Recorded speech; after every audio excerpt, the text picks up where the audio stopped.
Hi అండి, welcome back to our channel బండీస్ kitchen. ఈరోజు వీడియోలో సేమియా ఉప్మాని ఎలా ప్రిపేర్ చేసుకోవాలో చూపించబోతున్నాను. రెగ్యులర్గా మనం గోధుమ రవ్వతో కానీ లేకపోతే ఉప్మా రవ్వతో కానీ చేసుకుంటూ ఉంటాం. కానీ ఇలా సేమియాతో ఒకసారి ట్రై చేసి చూడండి, చాలా టేస్టీగా ఉంటుంది. దానికోసం స్టవ్ మీద ఒక కళాయి పెట్టుకొని దాంట్లోకి 1 టేబుల్ స్పూన్ నెయ్యిని యాడ్ చేసుకోవాలి. అందులోకి 1.5 కప్ సేమియాని యాడ్ చేసుకోవాలి. దీన్ని మంచిగా రోస్ట్ చేసుకోవాలి. సేమియాని పచ్చిగా ఉన్నప్పుడు ఉప్మా చేసుకుంటే జిగురు వస్తుంది. అందుకని ఇలా మంచిగా నెయ్యిలో వేయించుకొని ఉప్మా చేసుకుంటే పొడి పొడిగా చాలా అంటే చాలా టేస్టీగా ఉంటుంది. ఇది లైట్గా గోల్డెన్ బ్రౌన్ కలర్ వచ్చేంత వరకు సేమియాని ఇలా నెయ్యిలో వేయించుకోవాలి. నెయ్యే కాదండి, నెయ్యి లేకపోతే ఆయిల్లోనైనా వీటిని వేయించుకోవచ్చు. నెయ్యి అయితే టేస్ట్ అనేది చాలా బాగుంటుంది. ఇలా గోల్డెన్ కలర్ వచ్చిన తర్వాత దీన్ని ఒక ప్లేట్లోకి ట్రాన్స్ఫర్ చేసుకుందాం. ఇది మొత్తం ఒక ప్లేట్లోకి ట్రాన్స్ఫర్ చేసుకున్న తర్వాత మళ్ళీ అదే కళాయిలో 1/2 టేబుల్ స్పూన్ నెయ్యిని యాడ్ చేస్తున్నాను. అందులోకి జీడిపప్పుని యాడ్ చేసుకొని మంచిగా గోల్డెన్ కలర్ వచ్చేంత వరకు ఈ జీడిపప్పుని కూడా ఫ్రై చేసుకొని పక్కన పెట్టేసుకోవాలి. ఇలా లైట్గా కలర్ వచ్చిన తర్వాత వీటిని అన్నిటిని తీసుకొని ఒక బౌల్లోకి ట్రాన్స్ఫర్ చేసుకోవాలి. ఇలా ట్రాన్స్ఫర్ చేసుకున్న తర్వాత ఇదే కళాయిలోకి 2 టేబుల్ స్పూన్స్ ఆయిల్ యాడ్ చేసుకోవాలి.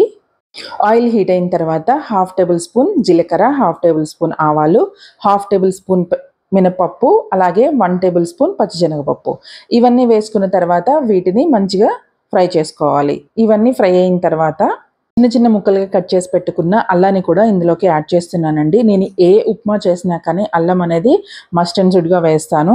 అలాగే ఇవి కూడా కొంచెం ఫ్రై అయిన తర్వాత పచ్చిమిర్చి, మనం కారానికి సరిపడా పచ్చిమిర్చిని ఇలా చీల్చి వేసుకోవాలి.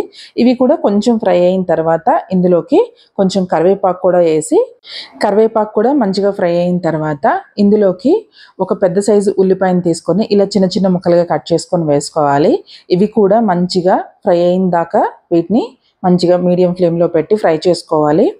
ఆనియన్స్ కూడా మంచిగా మగ్గిపోయిన తర్వాత ఇందులోకి సరిపడా వాటర్ని యాడ్ చేసుకోవాలి. నేను 1.5 కప్ సేమియా తీసుకున్నాను కాబట్టి సేమియా మంచిగా ఉడకాలని నేను 3.5 కప్స్ వాటర్ని యాడ్ చేస్తున్నానండి. సో 3.5 కప్స్ వాటర్ అయితే పర్ఫెక్ట్గా సరిపోతుంది. ఇందులోకి సరిపడా సాల్ట్ని కూడా యాడ్ చేస్తున్నాను. ఇవన్నీ యాడ్ చేసిన తర్వాత వాటర్ని మంచిగా మరగనివ్వాలి. సో మంచిగా తెరలొచ్చిన దాకా వాటర్ని అలా మరిగించుకోవాలి. వాటర్ అనేది ఇలా బాయిల్ అయ్యేటప్పుడు మనం ముందుగా వేయించి పెట్టుకున్న సేమియాని ఇందులోకి యాడ్ చేసుకోవాలి.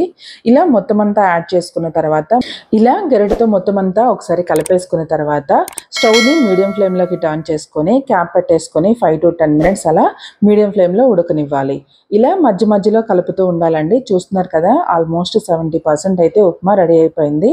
ఇంకొంచెం ఉడికితే మంచిగా వాటర్ అనేది లేకుండా పొడి పొడిగా వస్తుంది. సో మళ్ళీ ఒకసారి క్యాప్ పెట్టేసుకొని ఒక 2 to 3 minutes అలా మగ్గనిద్దాం. ఒకసారి చూసుకుందామండి. చూస్తున్నారు కదా, వాటర్ అంతా మంచిగా అబ్జర్వ్ అయిపోయింది. సో ఉప్మా అనేది చక్కగా ఉడికిపోయిందండి, సేమియా కూడా.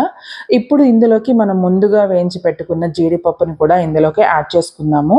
సో ఇలా యాడ్ చేసుకొని ఒకసారి మొత్తం అంతా మిక్స్ చేసుకొని దీన్ని సర్వింగ్ బౌల్లోకి తీసుకుందాం. అంతే అండి, సేమియా ఉప్మా రెడీ అయిపోయింది. ఎంత సింపుల్గా చాలా టేస్టీగా ఉండే ఈ సేమియా ఉప్మాని ఒకసారి మీరు కూడా ట్రై చేయండి. ఎలా వచ్చిందో నాకు కింద కామెంట్ చేయండి. అలాగే ఈ వీడియో మీకు నచ్చినట్లయితే లైక్ చేయండి, మీ ఫ్రెండ్స్ అండ్ ఫ్యామిలీకి షేర్ చేయండి.